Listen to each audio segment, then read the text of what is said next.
All right, I'm Sam. I'm a father to Zoe. She's 5+ years old. She's a Harlequin ichthyosis patient, and I take care of her together with my mom and my dad as well. For her condition, right, her skin grows very, very, very quickly. So she needs to take a particular kind of, we call it supplement or drug, or yeah, but it's called acitretin. So it's a concentrated vitamin A. So Zoe has to take this acitretin. Now so this one has to be taken once a day, and then and usually I think the advice is to take it with food. So basically, don't take it on an empty stomach. So we establish a routine in which early in the morning, I feed her milk and then give her I syringe in the acitretin, and then she continues with her sleep. For Zoe, the bath routines are very important. Meals also, because for her condition, because she produces skin very, very rapidly, that means a lot of protein is being taken up to make new skin. So her skin, it sheds a few hundred times faster than regular human being. So you see when she goes to a friend's place, sometimes she'll leave a pile of skin behind wherever she goes. It's like a bit, but friends, I mean, when they invite, they are very understanding. But I remember there was once, we went to this to this place where there was a trampoline. You can jump. So she just jumped on it just for about a few minutes. And then when she stepped away, I saw a lot of skin flakes all on the trampoline. So the person had to go and dust it off, and then before the next person came. But really, it's that much amount of skin. It's really a lot. So her meals are very, very, very important. And then along with that, she also takes protein supplements. Now, what that means is that the meals have to be very scheduled as well. So she cannot afford to miss her meals. So that's part of that routine as well. Because the doctor was saying that the pediatrics was saying, she needs a lot of protein to create skin. If the body's not taking enough food, then they will take it from somewhere else. So they say that normally the first place they will take it is from the brain. So that means okay, so let's make sure she eats well. So she must eat. So and so to help her with that, we actually puree her main meals, her lunch and her dinner. So until now we puree. Of course, we do have other supplements like some kind of meat and fish where she can eat along. But the main things are where we put in all the food, basically to make it easily digested. We puree them all. That also means we have a blender. That also means it's temperature sensitive, time sensitive also. So once you puree, so there are certain, so the time when you take your meals, the time when you prepare, when you cook the meals, right? That one is important. And then, but also very important for her is her nap time as well. So she has got meal times, she's got bath times, which are important. Zoe's bath a bit longer than Sophie's. Maybe she's bigger, so can take up to 4 hours. So can take it. Include the bath and the moisturizing, and then there is the nap time. Naps are very important because one thing is I think that especially for young children, they need that sleep. Then the body can regenerate. For her also, because at night when she sleeps, her sleep is always interrupted. So she'll always wake up scratching and everything. So there are a lot of breaks. So the afternoon naps are important. Now, how long she naps, that is a variable. So she can nap short, she can nap very long. So there are times when she doesn't want to nap, but she has to nap. So by the time she gets tired and by the time she falls asleep, she can wake up at 11 p.m. and she hasn't eaten dinner yet. And then you realize that, okay, dinner. So she has to eat dinner. So she eat dinner, and then the bath after that, the bath takes place at 1 a.m. It can go all the way to 2 a.m., 3 a.m., 4 a.m. And she's like awake, asleep kind of thing. And so sometimes that can throw the next day's routine a bit off as well. So yes, do routines get disrupted? Yes, they do. so these kind of things, because there are a lot of variables. Yeah, but ideally things like but we, along with these variables, like with her meals, okay, there will always be protein supplements, there'll be iron supplements. In the morning, on regular days, there will be the acitretin with the milk. So these are the things that don't change, but the timings may change. the times when it's missed is when this routine has to shift. Like for example, if she has to go to the hospital for a blood test, and then so blood test means normally they do 8 hour fast, and so I mean, so which means she wouldn't be able to take her milk and acetratine for that morning, lah. So so the days leading to that, I will have to shift the acetratine timing, lah. So so when I start to shift this timing, so I suddenly move away from this routine. There will be time, and because this is over a number of days, uh, then the problem happens because sometimes you actually forget. You forget and say, hey, did I give her medicine or not? And then I'll go to the sink. Any syringe there? I'm like, hey, don't have, oh no, I didn't feed her. And sometimes you realize, oh no, you didn't feed her, and sometimes it can be okay, there's something like this particular period, okay, when she's supposed to go to the clinic to do a blood test, but then the dates were shifted. At the same time, also, she caught a runny nose. So suddenly the whole the whole schedule is so original, and then okay, so no, we start on delaying her acetratine, and then suddenly now it's like delaying it indefinitely, you know. So it's like kind of like lunchtime, and then you kind of forget. So yes, sometimes it does happen when schedules go off. Well, like I said, missing routines do happen, and as much as we don't want it to happen, it does happen. We are only human, right? Slips do happen. What is important is not to beat ourselves about it. Now, we shouldn't condemn ourselves when it happens, even though for some strange reason, it sometimes makes us feel better when we condemn ourselves. But for me, I trust that God is big enough, loving enough, concerned enough, and attentive and involved enough in my life, in my children's matter, to put things right, to bless me in spite of my mistakes, and to turn things around for good. So it is important to forgive oneself, because condemning yourself doesn't help you change. Instead, it makes you less able to be useful to your child.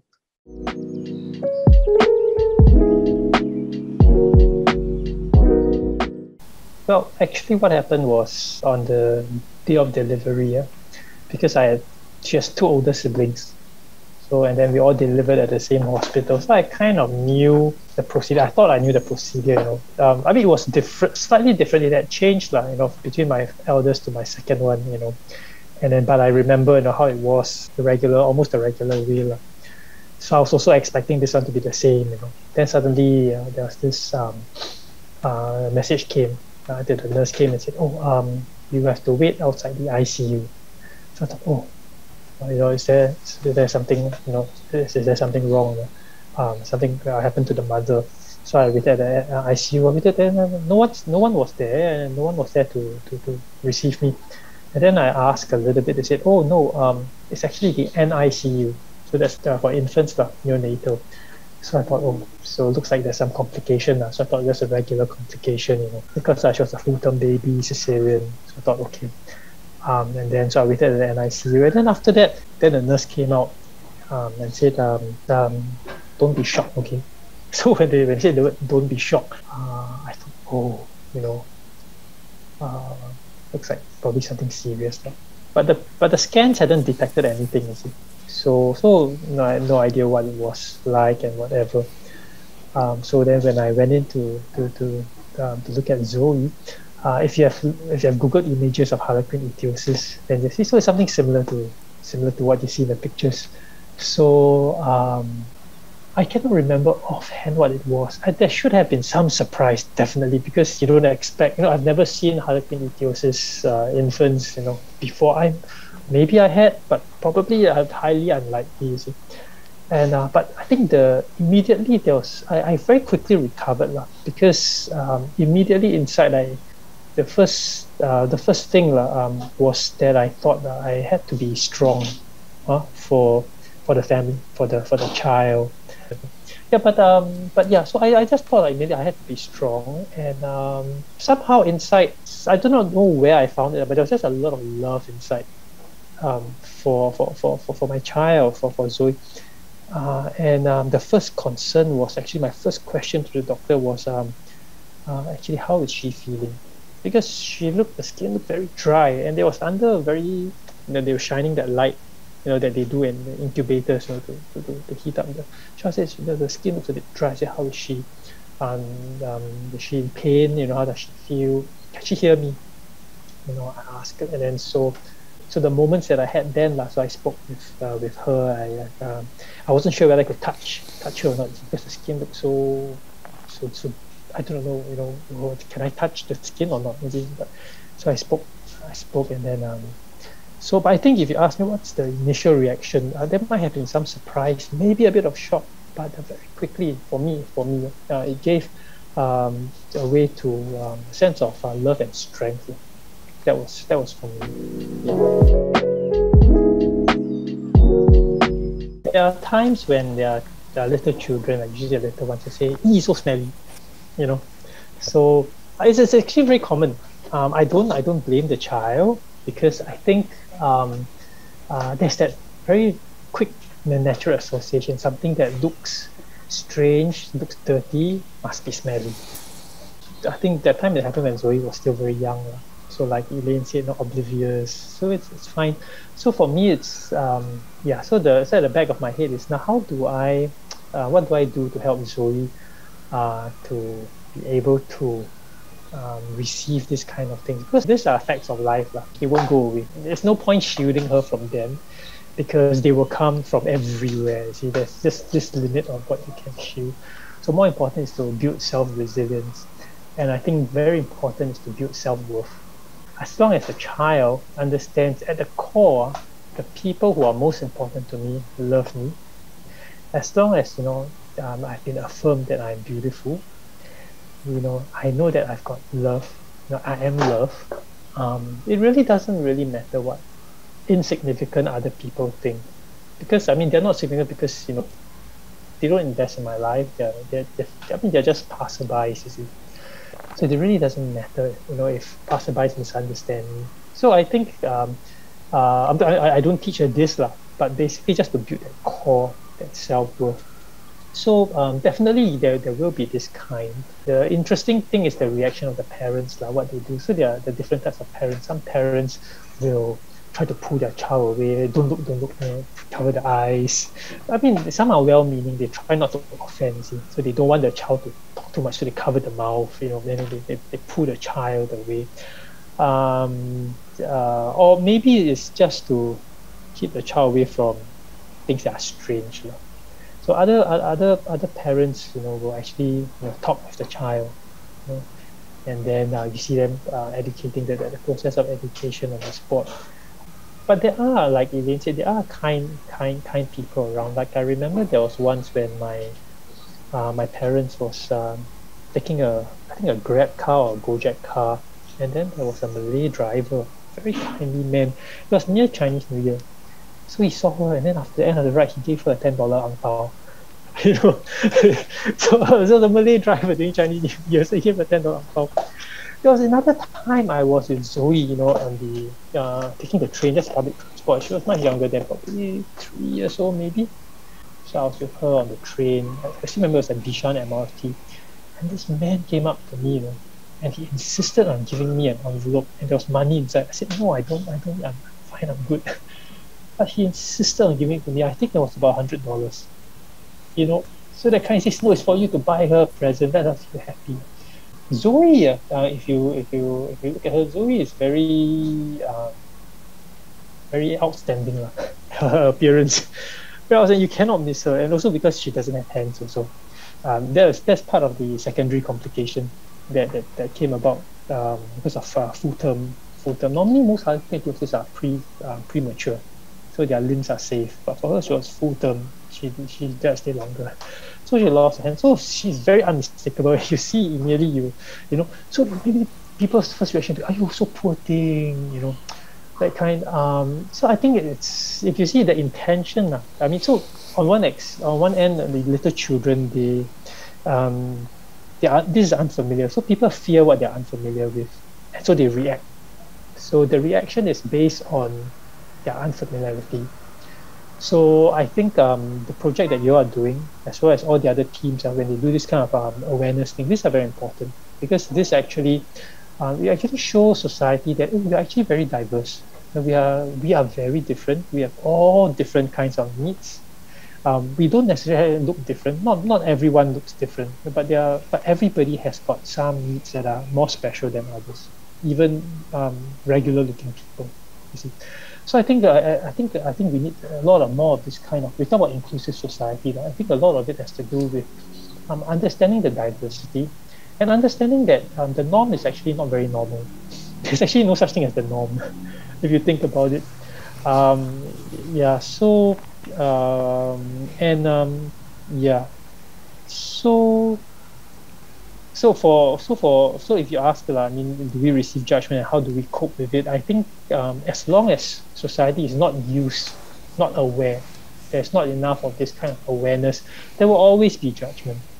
And in the present, in this climate, the only thing that the child can do is to be very secure.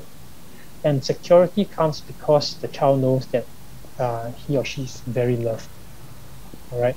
And so I think it's very important, right at the core, at the center, always to just reaffirm how lovely, how beautiful the child is. And then so ourselves as parents, I think we also, I think sometimes we have to challenge our own and to redefine, what I think in the past we might have certain other stereotypes, what is pretty, lovely, beautiful. I think, and it also challenges us ourselves.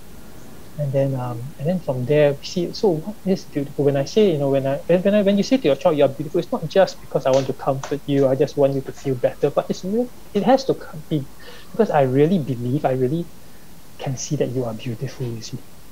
So so I think that the great challenge is also on the parent. So so on our own, and uh, to have that confidence and say you are beautiful. Maybe you can say I love you, and all parents, I think parents you will love, but to be able to say, you are beautiful, um, that one has to have a certain amount of conviction, and it comes with certain values. And I think that value rubs off to your child because once you have it, it is caught. The child will catch it, and everyone in the family also catches it. It's not that we don't notice the disability or the difference. It's just that it's not a disability anymore. If you see it. So if people say, oh, she doesn't have hands, but then if you look at, there's this motivational speaker, that guy without hands, without legs. Um, it's like, are you disabled? No, there are some things that he won't be able to do, can't do as well. But you see, I mean, as a regular functioning, it's like we don't have tails. I think if the monkey looks at it and says, oh, you are so sad, you have no tails. So many things you can't do. Your toes are so short. Look at my toes. The monkey will tell us, no, you are so disabled. but we don't feel disabled in life, with short toes and no tails. So it's the same thing, you see. So I think as much as we don't feel disabled without monkey's physique, I think also every child with disability or special needs also doesn't have to feel disabled because I think they find their way around. And then I think as long as children have this core that of that love and acceptance, children can children are very resilient. They can find their own solutions to anything. Yeah.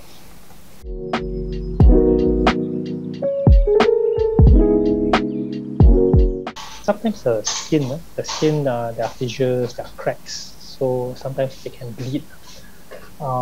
So of course, like Elaine, the concern is also about bacterial infection and that kind of infection.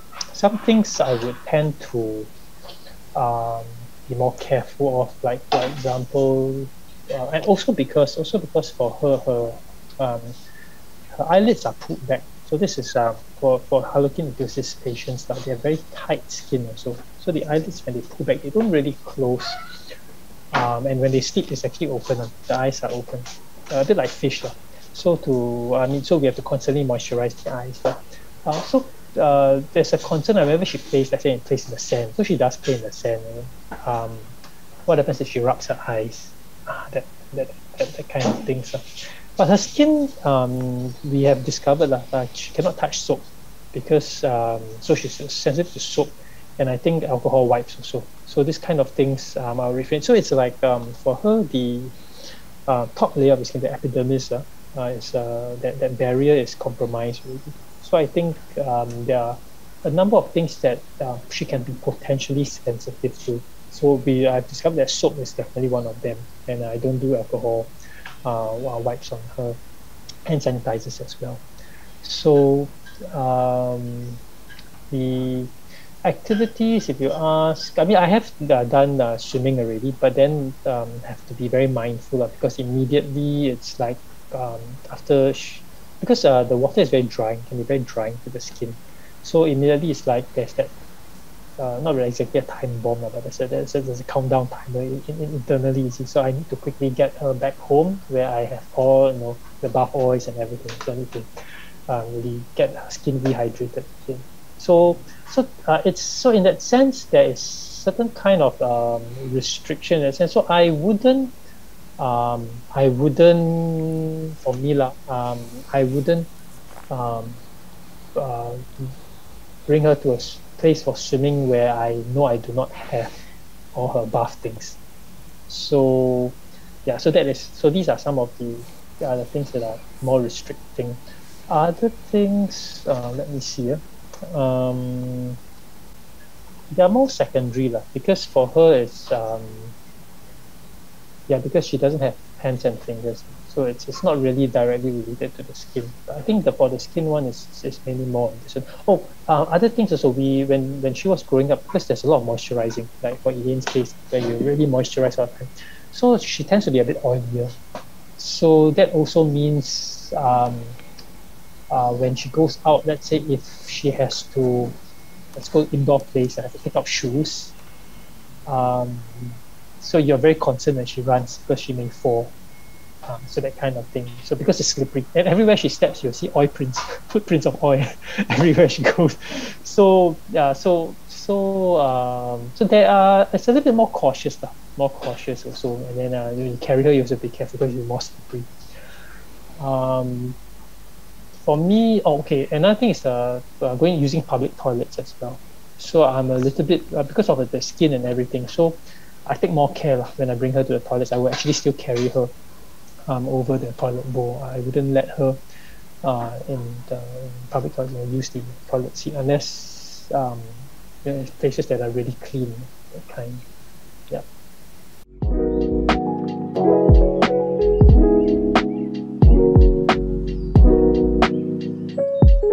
For Zoe, is actually in kindergarten, and then because there are some medical needs that she has. When you're in school for hours. Like Elaine was saying, that maintenance thing, so the moisturizing thing. So it's really great, if the teachers could, but I think that's really asking a bit too much. So normally, when we have children with more special needs, normally there will be a caregiver around the area to help. In the time when we have just COVID situation and things, so they really discourage caregivers from being around. So it'll be great. I mean, like for example, Zoe needs the eye drops every half hourly, because the doctors say if the eyelids don't close, you don't form tears naturally, you don't lubricate the under eyes, your cornea becomes very dry. And just like the skin, when the skin is very dry, it flicks and then it sheds. So it's the same thing happens to the cornea. Then you get scratches in the cornea. So they've already detected some scratches in Zoe's cornea. So we let the teachers know we have eye drops in the bag, but I think the teachers are also very busy. Then it's also the question is because Zoe also wears spectacles as well. For her, the cartilage around the ears, one of the ears, isn't fully formed because of all the skin pressure and everything during the development. So the spectacles also cannot be worn just like that. It has to have a bend around the thing, and then it has to be kind of fastened in a sense to the hair and whatever. So it ends up very close to the face because the nose is also very flat. Because basically the whole facial features, because of the skin pressure, they are in that sense slightly underdeveloped. Okay, so she has got myopia. Is it myopia or astigmatism? She has got something, and so plus other issues. So she needs lenses to help with the vision. She needs eye drops.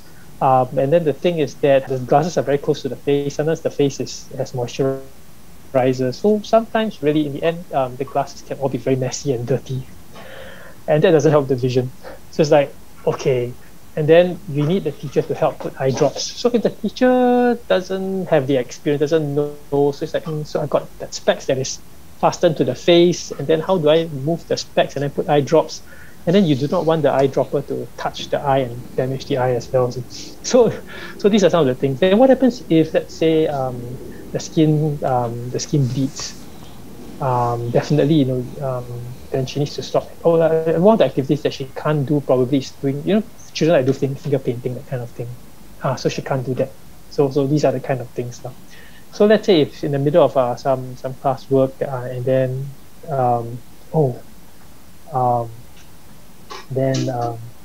what happens if the skin tears, right? So there's that. So we have bottles of paraffin, but we're very concerned about sterile procedure. Clean it first before you dip your finger into the paraffin bottle and then apply. But I think for the teacher in the busy class of 15, and everything else, like whether even you notice that there's a need there, and if you notice, what do you do?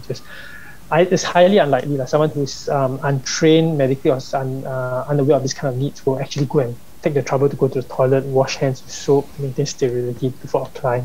So it's just just dip and apply, just do it. Then you wonder about, how does that contaminate things, that kind of thing. To have a teacher accept the child into class is something that we are very happy with. So we are very, very pleased if you have a teacher who's willing to do this. And I think as parents, we also don't want to impose too much on the teachers. But if because it's a stretch for teachers, because already teachers are teachers. If you teach, you're not nurses, you're not babysitters, you're not caregivers, you're not counselors. But now I think increasingly, there are so many different needs now that we are becoming to be aware of in schools. Now teachers even go for special education training, go for counseling training, they go for all kinds of training, and really their plate is really full.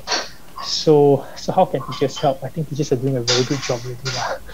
But if they could really go the extra mile, if you have such children with, it doesn't have to be one with skincare, anything, parents will be very appreciative if you can.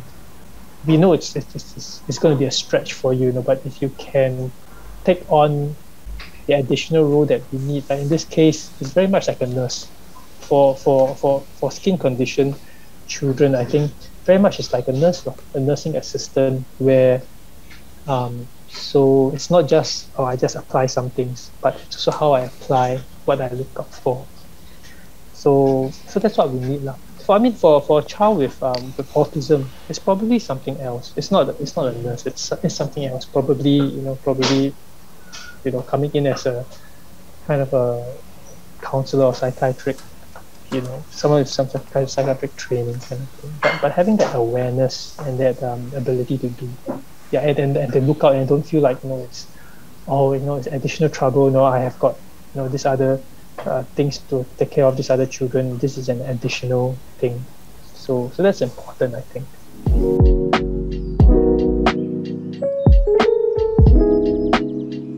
I realized that love needs to be topped up, because that so I do love Zoe, but there are times when I know I'm tired, and there are sometimes when it's repeated things, like when she always goes itchy and she scratch. Sometimes I can become kind of like numb, or it's like I know in my response, because on days when my love tank is topped up, I will go like, I'm so sorry. I know I know it must be very uncomfortable for you, and I think you're a very brave girl, and I'm sorry for this, but come, let's see what we can do. But there are other times when my love tank is not so full, then I'll go, can you just sleep? I know, Gigi, can you please just sleep? So I think for us caregivers, very important to keep our love tank topped up. So I think I think what goes on around now, very popular, is this thing called self-care. right? Self-care for caregivers, for nurses, for those that provide for teachers, all this kind of thing. But yeah, self-care is very important. And then of course, I mean, there'll be, I mean, you can get this anywhere off the internet. What to do with self-care, how to go about doing it. But I think in the end, um, in order for someone who is filled with love, who experiences love, can love. You can't engineer love. You can't force love out. You can't create love. Love is love is transferred, but it's not just a passive transfer. Love is first experience, is transformative, and then from there, you know, um, the love will teach you. You know what to do. So I think for parents, the very first thing, of course, it's number one, it's nobody's fault. So this is the luck of the draw, lah. The dice, the die is tossed, it falls anywhere. It just happens. You have a deletion, you have a gene deletion, you have a gene mutation, you have this completely gone, you've got this. I mean, there are all kinds of strange genetic conditions, and this really, it's nobody's fault. It happens, um, and it's really a probability. And to think about it, um, for me, because I'm a Christian, for me, I know that it's not ideal. It happens. Why it happens, the answer is beyond me. But I know that that there is a way out. That God gives enough strength. There's enough grace in whatever challenge. So the greater the challenge, the greater the grace, the greater the strength that we can get. So for me, I believe that God specially gives more favor, more grace, more strength to those with greater challenges. So I mean, the Bible says, where shortcoming or sin or shortcoming, where it increases, grace superabounds. Yeah. So that's what keeps me. So now the question is, how do I tap into that love, that grace, God supply? So I think that's why every parent, that's important. It can come from many sources, from many channels. But the first thing is not your fault. If it happens to you, there is enough strength you can draw, not to find from within. You can only find strength from within because you have first drawn from somewhere. You became strong because you were drawing constantly from somewhere. You become loving because you were drawing love. That's why you can find that love within to come out. You see, but it doesn't just come out like that. It's because before you gave this love, for the longest period of time, you had been drawing love and be receiving love. See, so that's very important. Yeah. So I think that's most important for caregiving, and always keep that tank topped up, because it can go empty, right? It can run dry, and don't be shocked, when it happens. Oh, I'm such a lousy parent. No, it's human. It's like that. Everybody falls. Everybody has shortcomings. Everybody gets impatient, and it's just a sign of what humanity is. We are so weak. We don't by nature we are not limitless. We don't have infinite ability to love. That's we are human. Everything that is in this physical world has got limits. You see, so we're not plants. We don't create things. Even plants need sunlight. But without the sunlight, they can't create anything. Yeah. So we need things. So that's most important, right? Just be always sure that you can tap into a source of love or source of strength, so that you can engineer it from within yourself, and then that love and that strength can come out at the appropriate moment, in the right version, at that point of view. Now, is there anything I would like to say to other parents with children with special needs, and encouragement I'd like to give?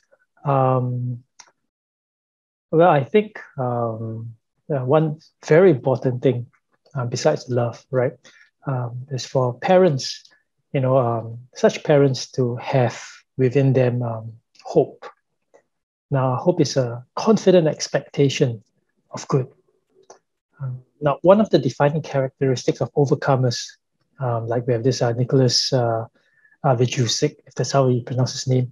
It's that the armless and legless guy, that motivational speaker. So it's that they do not see themselves as victims. So they have a very great hope within.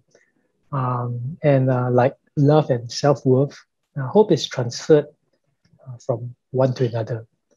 So for these children to have great lives, their parents need to have a great hope. And so when they have this hope, they know that, things can and will turn out good for their children. The children will naturally catch on to this and have a great hope in their own future. So that's very important, hope is.